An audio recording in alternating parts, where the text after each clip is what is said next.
പ്പോൾ അവരത് പ്രവേശിക്കാൻ തയ്യാറായില്ല എന്ന് പറഞ്ഞാൽ അനുസരണയില്ലാത്ത ഒരു വിഭാഗമായിരുന്നു ഇസ്രായേലി സമൂഹം. ഇന്നും അനുസരണയില്ലല്ലോ. ഈ കുഞ്ഞു മക്കളെ അടക്കം കൊന്നൊടുക്കുന്നത് പാടില്ല എന്ന് UN അടക്കമുള്ള ലോകത്തിന്റെ പല ഭാഗങ്ങളിൽ നിന്ന് പറഞ്ഞിട്ട് പോലും അഭയാർത്ഥി ക്യാമ്പിലേക്ക് നിങ്ങൾ പോകണമെന്ന് പറഞ്ഞ് അഭയാർത്ഥി ക്യാമ്പിലേക്ക് താമസം മാറിയിട്ട് പോലും ആ അഭയാർത്ഥി ക്യാമ്പിലുള്ളവരെ പോലും നിഷ്ഠൂരം വധിക്കുന്ന ഈ വൃത്തികെട്ട വർഗം ഇവർ ഇന്നല്ല, ഇനി എത്രത്തോളം ഖിയാമത്ത് നാളിന്റെ അവസാനം വരെ ഇവർ അനുസരണയില്ലാത്ത വർഗമാണ്. ഇത് ഖുർആൻ പറഞ്ഞ കാര്യമാണ്. പരിശുദ്ധ ഖുർആൻ പറഞ്ഞ കാര്യമാണ്. അള്ളാഹുവിന്റെ പ്രവാചകൻ നമ്മളെ പഠിപ്പിച്ചു. മൂസ നബി അലൈഹിസ്സലാത്തു വസ്സലാമിനെ വളരെ കഷ്ടപ്പെടുത്തി ഒരുപാട് പരീക്ഷണങ്ങൾ അവരുടെ ഭാഗത്തു നിന്നും ഉണ്ടായി മൂസ നബി അലൈഹിസ്സലാത്തു വസ്സലാമിന്. കാരണം അനുസരണയില്ലാത്ത വർഗമാണ്. മൂസ നബി അലൈഹിസ്സലാത്തു വസ്സലാമിന്റെ അടുക്കൽ എന്ത് പരാതിയുമായിട്ട് വരുന്നത് ഇസ്രായേലികളാണ്, എല്ലാ പരാതിയും. അപ്പോൾ മൂസ നബി അലൈഹിസ്സലാത്തു വസ്സലാം അള്ളാഹുവിന്റെ തീരുമാന പ്രകാരം കാര്യങ്ങൾ പറയും, പക്ഷെ ഇവരതനുസരിക്കൂല. അങ്ങനെയാണ് ഒരു കൊലയുമായി ബന്ധപ്പെട്ട് മൂസ നബി അലൈഹിസ്സലാത്തു വസ്സലാമിനെ ഇസ്രായേലികൾ സമീപിക്കുന്നത്. ഞങ്ങൾ ഒരാൾ കൊല ചെയ്യപ്പെട്ടു, അതുകൊണ്ട് പ്രവാചകരെ നിങ്ങൾ അള്ളാഹുവിന്റെ ഏറ്റവും അടുത്ത വ്യക്തിയാണല്ലോ, ഒന്ന് പ്രാർത്ഥിച്ചാൽ ഞങ്ങൾക്ക് അതിനൊരു പരിഹാരം കാണാൻ കഴിയും, അതാരാണെന്ന ഖാദുകനെ കണ്ടുപിടിക്കാൻ കഴിയും. മൂസ നബി അലൈഹിസ്സലാത്തു വസ്സലാം അള്ളാഹുമായി ബന്ധപ്പെട്ടപ്പോ അള്ളാഹു സുബ്ഹാനഹു വ തആല സിമ്പിളായ ഒരു മറുപടി പറഞ്ഞു. വഇദ് ഖാല മൂസ ലിഖൗമിഹി യാ ഖൗമി اذكروني يا قوم إذ قال موسى لقومه يا قوم اذبحوا بقرة. അല്ലാഹു സുബ്ഹാനഹു വ തആല മൂസ നബി അലൈഹിസ്സലാത്തു വസ്സലാം പറഞ്ഞു, മൂസ അവരോട് ഒരു മൃഗത്തെ അറക്കാൻ പറ, ഒരു പശുവിനെ അറുത്ത് അതിന്റെ തോലെടുത്ത് ആ കാണുന്ന മൃതശരീരത്തിൽ അടിച്ചാൽ ആരെന്ന് മനസ്സിലാകും. സിമ്പിളായിട്ട് പറഞ്ഞു കൊടുത്തു. അല്ലാഹു സുബ്ഹാനഹു വ തആല ഈ സമുദായത്തോട് പറഞ്ഞു. മൂസ നബി അത് സ്വീകരിച്ചു. മൂസ നബി അത് അവരുടെ അനുയായികളോട് പറഞ്ഞു, നിങ്ങളൊരു പശുവിനെ നിങ്ങൾ അറക്കണം, അള്ളാഹുവിന്റെ തീരുമാനമാണ്. ഉടനെ അവർ പറഞ്ഞു, ഖാലൂ വതത്തഖിദുനാ ഹുസ്വാ, നീ എന്ത് മൂസ ഞങ്ങളെ പരിഹസിക്കുകയാണോ? നീ എന്ത് ഞങ്ങളെ പരിഹസിക്കുകയാണോ? ഞങ്ങൾ ഒരു കാതുകന്റെ കാര്യം അന്വേഷിക്കാൻ വന്നപ്പോ പശുവിനെ ഇറക്കണം എന്നൊക്കെ പറഞ്ഞാൽ ഞങ്ങൾ എന്താ? ഞങ്ങളെ നീ കളിയാക്കുകയാണോ, പരിഹസിക്കുകയാണോ?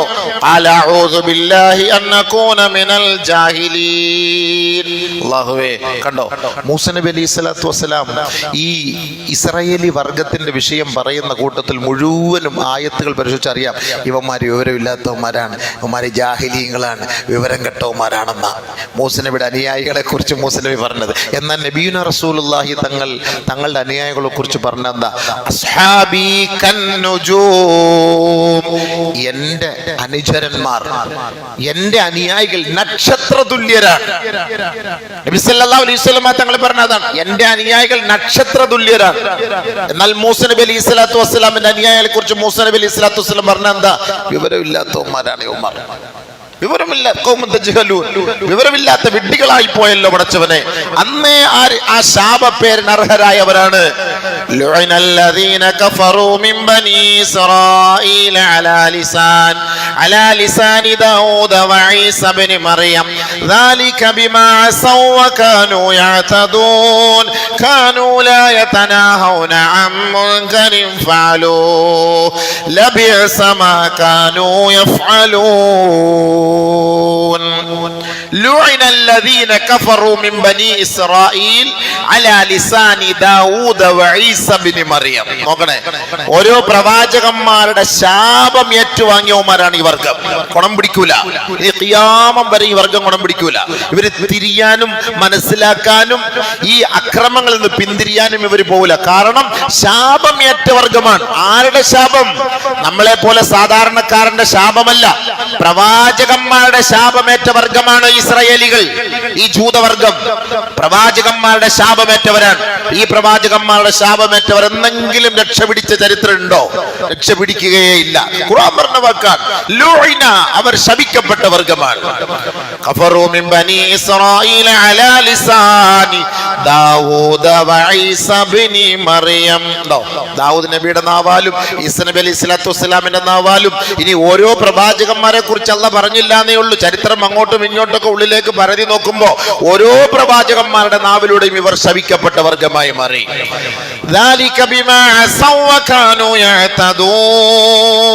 അവരുടെ അഹങ്കാരങ്ങൾ കൊണ്ടും അതിക്രമങ്ങൾ കൊണ്ടും ആഭാസങ്ങൾ കൊണ്ടും ഇവർ ശപിക്കപ്പെട്ടവരായി.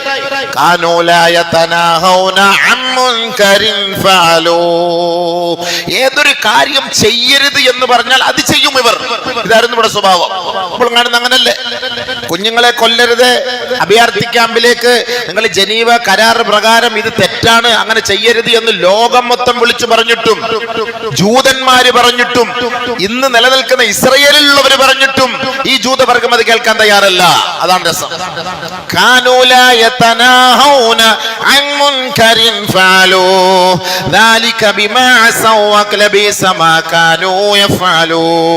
ഇവരെന്ന് പറഞ്ഞാൽ ഇവരുടെ സ്വഭാവം ഒരു നിലയ്ക്കും അനുസരണ ഇല്ലാത്ത വർഗമാണ്. ഇന്ന ഒരു കാര്യം ചെയ്യരുത് എന്ന് പറഞ്ഞാൽ അത് ചെയ്യും. ദുഷിച്ച കാര്യങ്ങളെ ഒഴിവാക്കണമെന്ന് പ്രവാചകന്മാര് പറയുമ്പോൾ അത് സ്വീകരിക്കുകയില്ല. ആ ദുഷിച്ച കാര്യങ്ങൾക്ക് കൂടുതൽ പ്രേരണ നൽകുകയും അതവർ ആവർത്തിക്കുകയും ചെയ്യും. അങ്ങനെയായിരുന്നു ഇവരുടെ സ്വഭാവം. അതാണ് ഇവര് പറഞ്ഞു. എന്തെങ്കിലും ഒരു വിഷയം പറയുമ്പോൾ ഞങ്ങൾ ആരെന്നറിയോ? വഖാലത്തിൽ യഹൂദു വന്നസാറാ നഹ്നു അബ്നാഉല്ലാഹി വഹിബ്ബാഉ.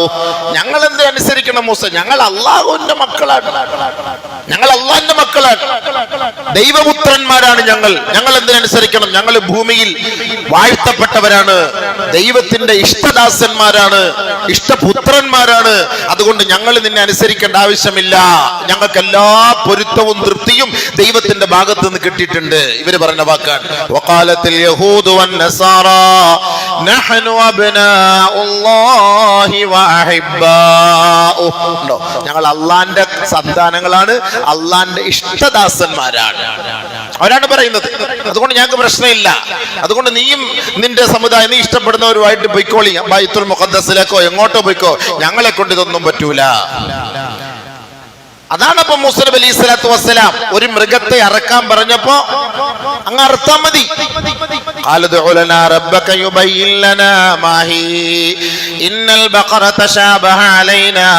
അങ്ങനെ ഓരോന്ന് ചോദിച്ചു. എങ്ങനത്തെ പശു, അതിന്റെ കളർ എന്താ, അതിന്റെ കോല എന്താ, അതിന്റെ വയസ്സെത്ര, അതെങ്ങനെയായിരിക്കണം, എങ്ങനെ അറുക്കണം, ആവശ്യമില്ലാത്ത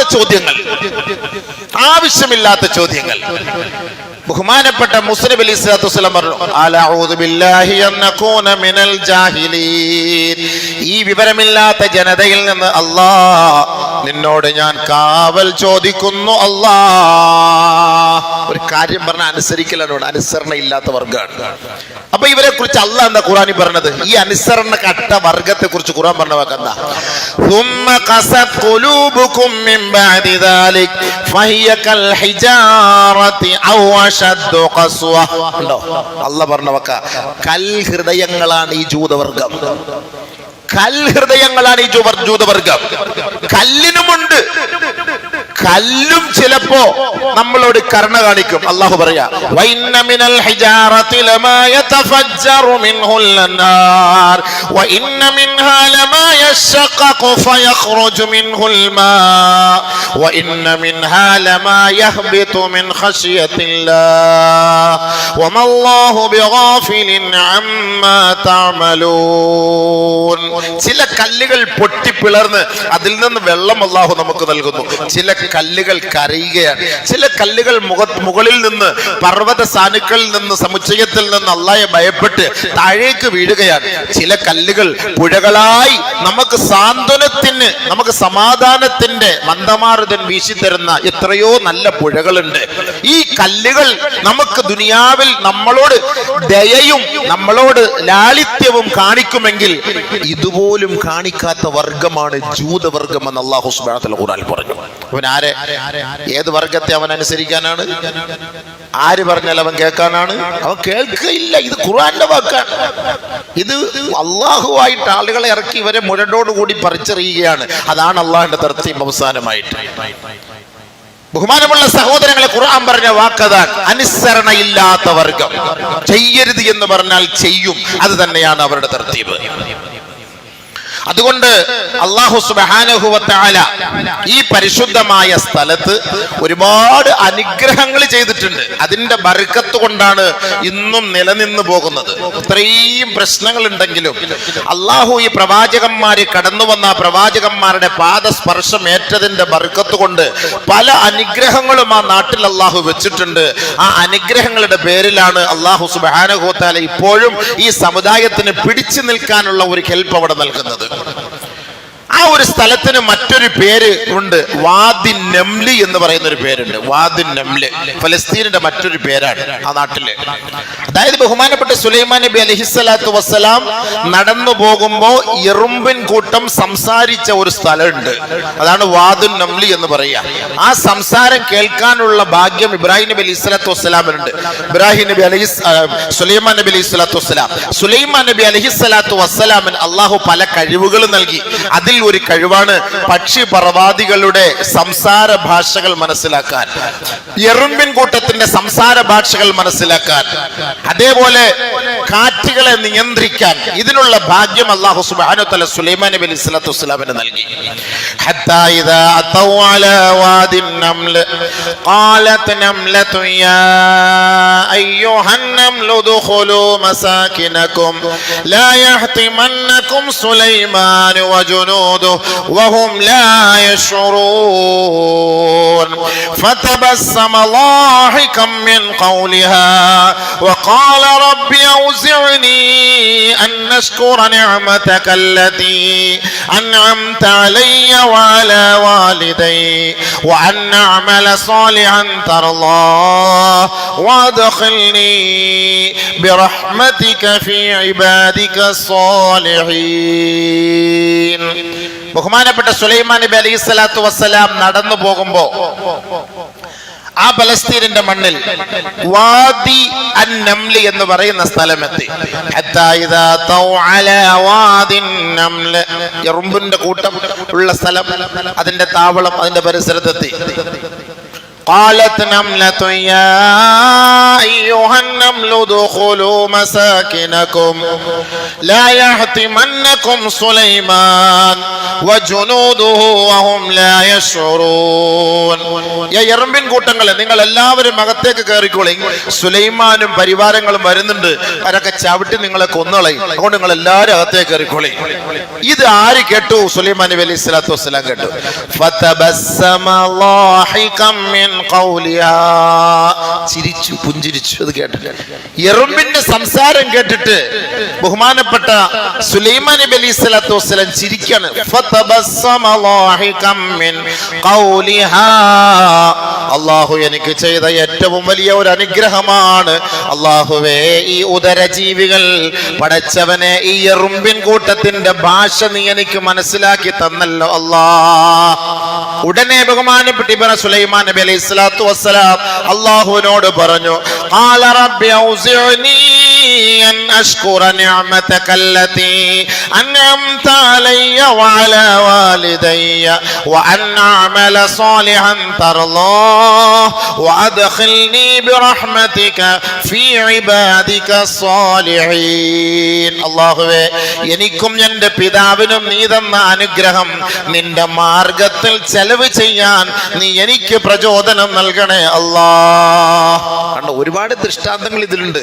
അള്ളാഹു നമുക്ക് ചെയ്തെന്ന നിഅമത്തുകൾക്ക് നന്ദികേട് കാണിക്കുമ്പം അള്ളാന്റെ ശിക്ഷ ഉണ്ടാവും. ഒരു കാലഘട്ടത്തിൽ ഫലസ്തീൻ ലോക രാജ്യത്തിന്റെ മുന്നിൽ വലിയ സമ്പന്നതയുടെ നാടായിരുന്നു. ഒരു കാലഘട്ടത്തിൽ അന്നത്തെ അഹങ്കാരങ്ങളും അവരുടെ ആ ആർഭാടങ്ങളും അള്ളാഹ്ക്ക് ഇഷ്ടമില്ലാതെ വന്നു. ഒരു കാലഘട്ടം, വലിയ ഒരു കാലഘട്ടമായിരുന്നു അന്ന്.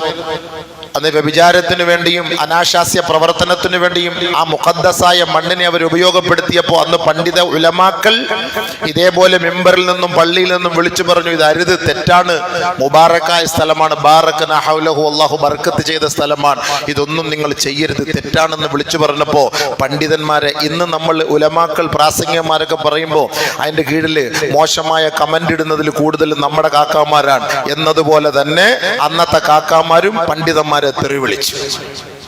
ഇനി വരാൻ പോകുന്നേ ഉള്ളൂ നമുക്കും. ഇന്ന് നിങ്ങൾ എഴുതി വെച്ചോളൂ ഇൻഷാ അല്ലാഹ്.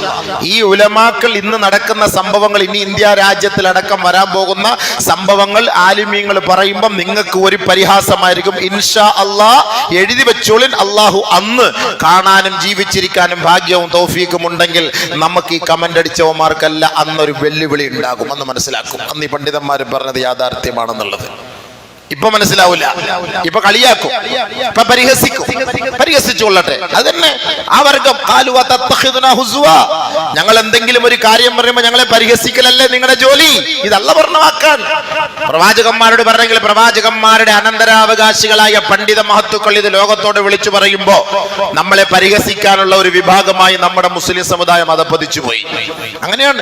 എന്റെ യാഥാർത്ഥ്യം മനസ്സിലാക്കാൻ അവർക്ക് കഴിവില്ലാതെ പോയി. അതാണ് അതിന്റെ യാഥാർത്ഥ്യം. മനസ്സിലാക്കാൻ പരിശുദ്ധമായ ഖുർആനോ ഹദീസോ മനസ്സിലാക്കാൻ, ഇസ്ലാമിന്റെ താരീഖുകളോ മനസ്സിലാക്കാൻ ആ വിഭാഗം തയ്യാറാകുന്നില്ല. അവർ വെറുതെ അനാവശ്യമായ കമന്റുകൾ അടിച്ചിട്ട് ഇസ്ലാമിനെയും പണ്ഡിതന്മാരെയും താറടിക്കുകയാണ്. അവർ മനസ്സിലാക്കും ഇൻഷാ അല്ലാഹ്, ഒരു കാലഘട്ടത്തിൽ മനസ്സിലാക്കും. ഇന്ന് ഫലസ്തീനികൾ മനസ്സിലാക്കുന്നത് പോലെ ഒരു കാലഘട്ടത്തിൽ മനസ്സിലാക്കും. പ്രവാചകന്മാരുടെ ശാപമേറ്റ സ്ഥലമാണ്. ഇത്ര വലിയ മുബാറക്കായ സ്ഥലത്ത് എന്തുകൊണ്ടാണ് ഈ അദാബ്? വെറുതെ അള്ളാഹു ആരെയും അള്ളാഹു ശിക്ഷിക്കുകയേ ഇല്ല. മനസ്സിലാക്കണം, വെറുതെ അള്ളാഹു ആരെയും ശിക്ഷിക്കുകയില്ല. ഇതൊക്കെ നമ്മൾ മനസ്സിലാക്കേണ്ട ചരിത്രങ്ങളാണ്. നമ്മൾ വിചാരിക്കും നമുക്കിപ്പോ ഇവിടെ ഒരു കുഴപ്പമില്ല എന്ന്. കുഴപ്പം വരാൻ പോകുന്നതല്ലേ ഉള്ളൂ. കുഴപ്പമില്ല എന്ന് സന്തോഷിക്കേണ്ട ആരും. അതാണ് നമ്മൾ മനസ്സിലാക്കേണ്ടത്. ഇതുപോലെ കുഴപ്പമില്ല എന്ന് വിചാരിച്ചിട്ട് നമുക്കിനി സാമ്പത്തികമായി ഒരു പ്രശ്നവും ഉണ്ടാവൂല എന്ന് മനസ്സിലാക്കിയിരുന്ന ഒരു വിഭാഗമായിരുന്നു ഫലസ്തീന്റെ മക്കൾ. സ്വർണ്ണ തളികകൾ കൊണ്ട് അമ്മാനമാടിയവരായിരുന്നു ഒരു കാലഘട്ടത്തിൽ. അത്രയ്ക്ക് സമ്പന്നരായിരുന്നു. പക്ഷെ എന്തായി അവസ്ഥ? ഇന്നും അവരുടെ മണ്ണിനടിയിൽ സമ്പത്ത് കിടപ്പുണ്ട്. അത് പിടിച്ചെടുക്കാനാണ് ഈ സയനിസ്റ്റുകളുടെ തന്ത്രം. അതാണ് ഏറ്റവും വലിയ സമ്പത്ത്. അല്ലാഹു സുബ്ഹാനഹു വ തആല അവിടെ അവർ ഒളിപ്പിച്ചു വെച്ചിട്ടുണ്ട്. ആ കൻസ് അല്ലാഹു തആല അവിടെ ഒളിപ്പിച്ചു വെച്ചിട്ടുണ്ട്. അത് പിടിച്ചെടുക്കലാണ് ഈ പാശ്ചാത്യന്മാരുടെ ലക്ഷ്യം. മുസ്ലിമീങ്ങളുടെ കൈകളിൽ നിന്ന് പിടിച്ചെടുക്കുക. അതിനുള്ള യുദ്ധതന്ത്രങ്ങളാണ് ഈ മെനഞ്ഞുകൊണ്ടിരിക്കുന്നത്. അതുകൊണ്ട് ബഹുമാനമുള്ള സഹോദരങ്ങളെ, അല്ലാഹു തആല നിഅമത്ത് ചെയ്തു. ബഹുമാനപ്പെട്ട സുലൈമാൻ നബി അലൈഹി സ്വലാത്തു വസ്സലാം അല്ലാഹുവിനെ ശുക്ർ ചെയ്തു. അല്ലാഹ്, ഇവരുടെ സംസാരം കേൾക്കാൻ നീ എനിക്ക് ഭാഗ്യം നൽകി. അല്ലാഹുവേ, എനിക്ക് നീ ചെയ്ത അനുഗ്രഹം, നിന്റെ മാർഗത്തിൽ ചെലവ് ചെയ്യാൻ നീ ഭാഗ്യം എന്താ അല്ലാഹ്. ഇതായിരിക്കണം ഓരോ സത്യവിശ്വാസിയുടെ ലക്ഷ്യം. അല്ലാഹു നമുക്ക് സമ്പത്ത് തന്നിട്ടുണ്ടോ, കഴിവ് തന്നിട്ടുണ്ടോ? അല്ലാഹുവിന്റെ മാർഗത്തിൽ ചെലവ് ചെയ്യാൻ, അതിനൊരു ഭാഗ്യത്തിന് വേണ്ടി നമ്മൾ അല്ലാഹുവോട് ചോദിക്കണം. അതായിരുന്നു സുലൈമാൻ നബി അലൈഹി സ്വലാത്തു വസ്സലാം ചോദിച്ചത്. അങ്ങനെയായിരുന്നു അല്ലാഹു സുബ്ഹാനഹു വ തആല നിഅമത്ത് കൊടുത്തത്. ആ ബൈത്തുൽ മുഖദ്ദസിന് അധികാരം സുലൈമാൻ നബി അലൈഹി സ്വലാത്തു വസ്സലാമിന് നൽകിയത്. എന്നിട്ട് അതിൽ അഹങ്കരിച്ചില്ല. അദ്ദേഹം അല്ലാഹുവോട് ദുആ ചെയ്തു, പടച്ചവനെ, എനിക്ക് നീ തന്ന ഈ അനുഗ്രഹം, നിന്റെ മാർഗത്തിൽ ചെലവ് ചെയ്യാൻ നീ എനിക്ക് പ്രചോദനം നൽകണേ അല്ലാഹ്. എന്റെ മക്കളെ നീ നന്നാക്കണേ അല്ലാഹ്. എന്നെ നീ സ്വാലിഹീങ്ങളിൽ ഉൾപ്പെടുത്തണേ അല്ലാഹ്. അത്ര വിനയത്തിന്റെ പ്രാർത്ഥനയായിരുന്നു ബഹുമാനപ്പെട്ട സുലൈമാൻ നബി ചെയ്തത്. അപ്പോൾ ആ നാട് വാദി നംലി എന്നും അറിയപ്പെട്ടു ബൈത്തുൽ മുഖദ്ദസ്. ചെറിയ കാര്യമല്ല ഇത്. ഇങ്ങനെ ഒരു യുദ്ധത്തിന്റെ ഒരു തുടക്കം ഉണ്ടാകുമെന്ന് വർഷങ്ങൾക്ക് മുമ്പേ ആദരവായ റസൂലുള്ളാഹി സ്വല്ലല്ലാഹു അലൈഹി വസല്ലം തങ്ങൾ പറഞ്ഞിട്ടുണ്ട്. അത് സംഭവിക്കണമല്ലോ. ലാ തസാലു ഇസാബത്തും മിൻ ഉമ്മതി യുഖാതിലൂന അലാ അബ്വാബി ദമശ്ക് وما حولها وعلى أبواب بيت المقدس وما حولها لا يضرهم خذلان من خذلهم ظاهرين على الحق إلى يوم القيامة. നബിയുനാ റസൂലുള്ളാഹി സ്വല്ലല്ലാഹു അലൈഹി വസല്ലം തങ്ങൾ പറഞ്ഞു, എന്റെ ഉമ്മത്തിൽ നിന്നൊരു വിഭാഗം ഉദിച്ചു വന്നുകൊണ്ടേയിരിക്കും, ഉണർന്നുകൊണ്ടിരിക്കും, വളർന്നുകൊണ്ടിരിക്കും. എന്റെ ഉമ്മത്തിന്റെ ഒരു വിഭാഗം ഡമാസ്കസിന്റെ ഓരോ മേഖലകളിൽ അവർ യുദ്ധം ചെയ്തുകൊണ്ടിരിക്കും. ബൈത്തുൽ മുഖദ്ദസിന് വേണ്ടി അതിന്റെ ഓരങ്ങളിൽ, ഓരോ ഭാഗങ്ങളിൽ അവർ യുദ്ധം ചെയ്തുകൊണ്ടിരിക്കും. ലാ യളുറുഹും ഖിദ്ലാനു മൻ ഖദലഹും. ആരെല്ലാം അവരെ തളർത്താനും തകർക്കാനും ശ്രമിച്ചാലും അതെല്ലാം പുല്ലുവില നൽകിക്കൊണ്ട് അതെല്ലാം വലിച്ചെറിഞ്ഞ് ളാഹിരീന അലൽ ഹഖ്, ഞങ്ങൾ തീവ്രവാദികളും ഭീകരവാദികളുമല്ല, സത്യത്തിന് വേണ്ടി നിലകൊള്ളുന്ന വർഗമാണ് എന്ന് മനസ്സിലാക്കി ഇലാ യൗമിൽ ഖിയാമ, ഖിയാമത്ത് നാൾ വരെ അവർ ആ ഖുദ്സിന് വേണ്ടി പോരാടുമെന്ന് നബിയുനാ ശഫീഉനാ റസൂലുള്ളാഹി അല്ലാഹു റസൂൽ തങ്ങൾ പറഞ്ഞ വാക്കാണ്. അപ്പോൾ ഇത് നടന്നുകൊണ്ടേയിരിക്കും.